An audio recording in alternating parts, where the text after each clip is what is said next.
स्वागत है आपका हमारे YouTube चैनल मार्ग ICS पर।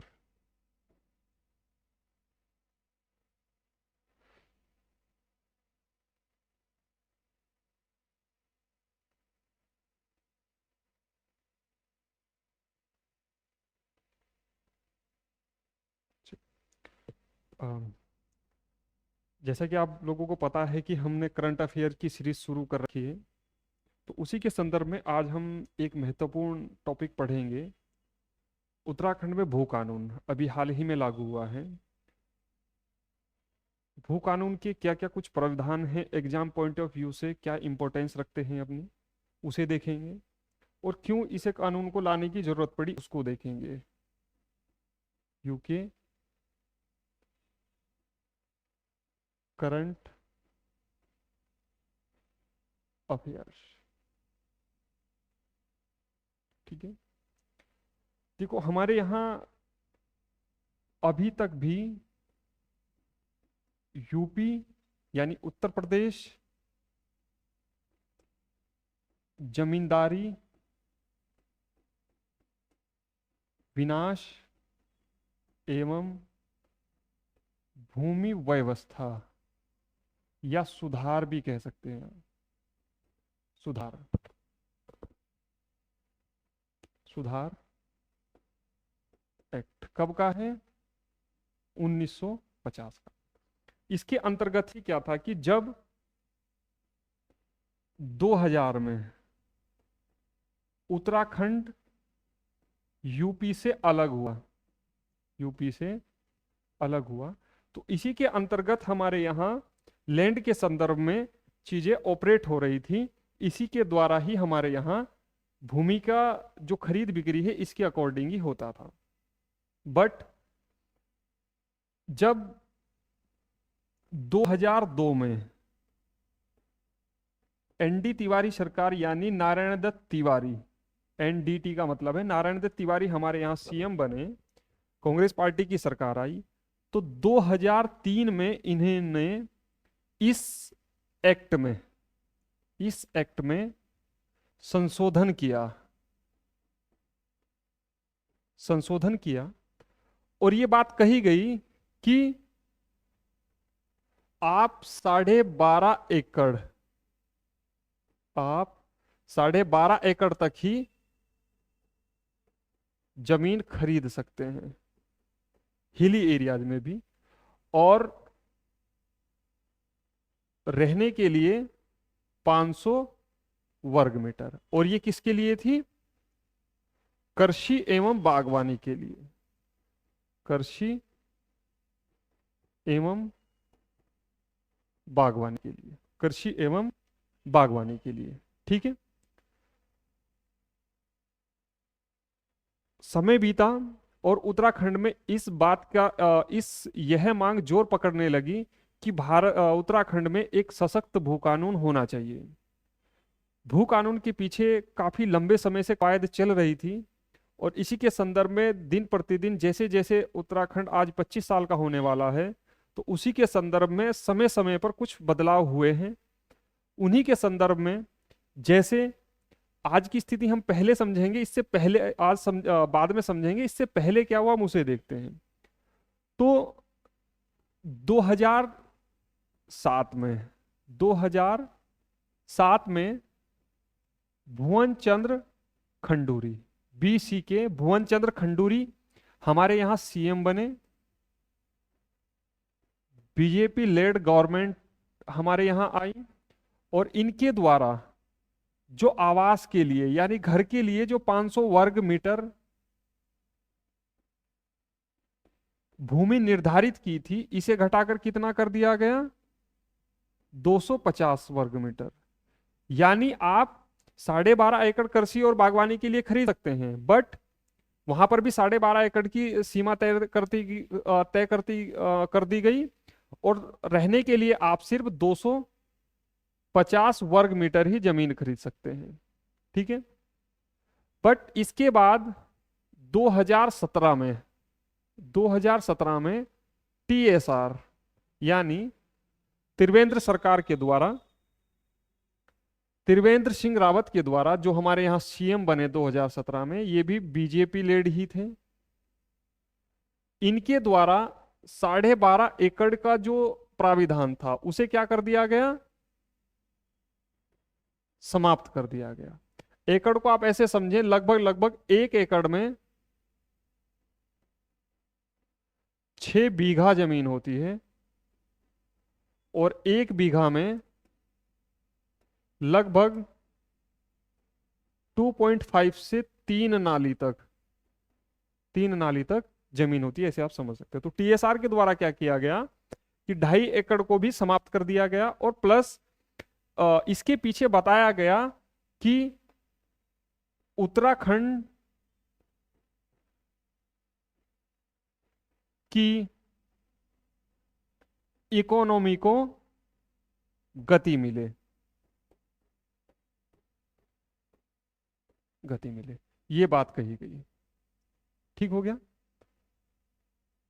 कहानी जब यहां से आगे गई तो अब सरकार के द्वारा 2021 में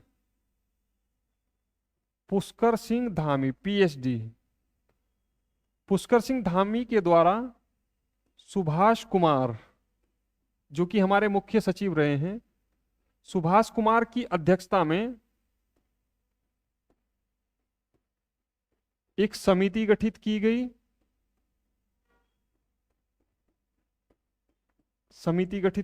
क्यों की गई?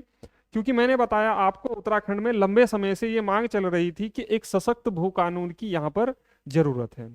क्यों जरूरत है? कि उत्तराखंड में जो डेमोग्राफिक चेंज देखने को मिल रहे हैं, यानी बाहर से आके लोग यहाँ पर अंधाधुंध जमीन खरीद ले रहे हैं, और उसके साथ ही यहाँ पर जो यहाँ के नेटिव यानी यहाँ के जो मूल निवासी हैं, वो कहीं ना कहीं उन घरों में या फिर उन कॉटेजेस में या फिर वहां पर नौकर बन के रह गए हैं और अपनी जमीनें अंधाधुंध तरीके से बेच रहे हैं, और बाहर के लोग यहाँ पर आके बस जा रहे हैं। तो इस चीज को देखते हुए यहाँ के युवाओं के द्वारा या फिर उत्तराखंड की जनता के द्वारा एक आंदोलन किया गया, और उसी के क्रम में 2021 में सुभाष कुमार की अध्यक्षता में एक समिति गठित की गई, और जिसने अपनी रिपोर्ट सितंबर 2022 में दी। और इसी क्रम में 19 फरवरी 2025 को हमारे यहां इस कानून में यूपी जमींदारी विनाश और भूमि सुधार एक्ट में संशोधन किया गया, और यह कहा गया कि अब आप टोटल कितने जिले हैं हमारे यहां? 13 में से 11 जिलों में, यानी हरिद्वार और यूएस नगर में आप जमीन खरीद सकते हैं। और यहां पर भी अगर आपको कृषि और बागवानी, ये भी किस लिए? कृषि एवं बागवानी, कृषि एवं बागवानी के लिए आप जमीन खरीद सकते हैं। बट इसकी परमिशन, इसकी अनुमति आपको कहां से लेनी होगी? इसकी अनुमति आपको कहां से लेनी होगी? शासन स्तर से, शासन स्तर से। ठीक है, पहले ये अनुमति डीएम स्तर यानी जिलाधिकारी महोदय के स्तर से ली जाती थी, बट अब शासन स्तर से लेनी होगी। बट आप इन 11 जिलों में, हरिद्वार और यूएस नगर को छोड़कर बाकी के जो 11 जिले हैं, वहां पर आप कृषि और बागवानी की जो भूमि है वो आप नहीं खरीद सकते। यानी जो 12.5 एकड़ का जो टीएसआर सरकार के द्वारा था उसे समाप्त कर दिया गया। प्लस इसी के साथ में इन 11 जिलों में आप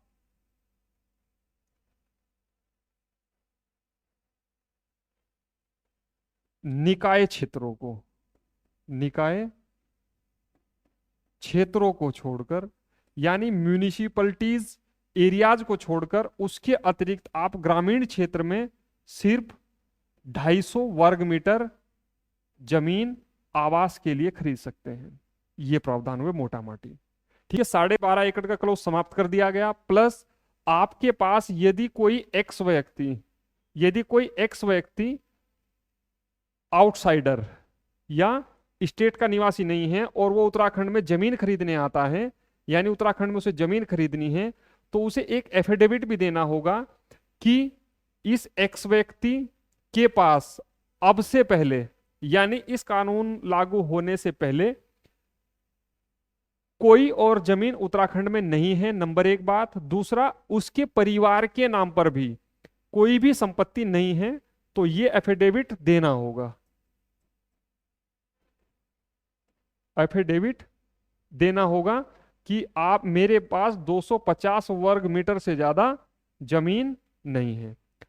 दोबारा फिर समझ ले एक बार कि एफिडेविट ये दाखिल करना होगा कि मेरे और या फिर मेरे परिवार के नाम पर 250 वर्ग मीटर से ज्यादा जमीन नहीं है। अगर है तो मैं जमीन नहीं खरीद पाऊंगा। अगर मेरे पास जमीन ही नहीं है तो मैं रहने के लिए, सिर्फ आवास के लिए, म्यूनिसिपलिटीज एरियाज को छोड़कर वहां पर मैं 250 वर्ग मीटर जमीन खरीद सकता हूं। यहां पर एक क्लॉज और जोड़ा गया, ये आपको ध्यान रखना है कि यदि कोई आउटसाइडर उत्तराखंड में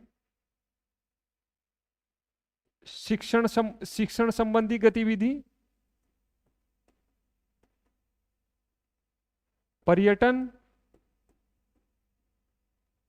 चिकित्सा या औद्योगिक उद्योग, इन क्षेत्रों में यदि काम करना चाहता है तो अपना पूरा प्रपोजल बना के देगा, तब जाके वो जमीन खरीद सकता है। ठीक है, और इसमें एक टाइम लिमिट भी तय की गई है। यदि 3 साल तक उसके द्वारा कार्य नहीं किया जाता है इन क्षेत्रों में, तो उस जमीन को सरकार क्या कर लेगी? एक्वायर कर लेगी। यानी उसका ऑटोमेटिकली ऐसा माना जा सकता है कि उसका मालिकाना हक किसके पास आ जाएगा? सरकार के पास आ जाएगा। इतनी बात आपको ध्यान रखनी है। दूसरा, हमारे यहां अन्य गतिविधि को, यानी आप किसी फील्ड में कुछ और काम करना चाहते हैं तो 30, यानी आउटसाइडर को 30 वर्ष के लिए जमीन लीज पर दी जा सकती है। तो ये मोटा मोटी कुछ प्रावधान है, ये बात आपको ध्यान रखनी है भू कानून के अंतर्गत। कि जैसे हमने देखा, सबसे पहला हमने देखा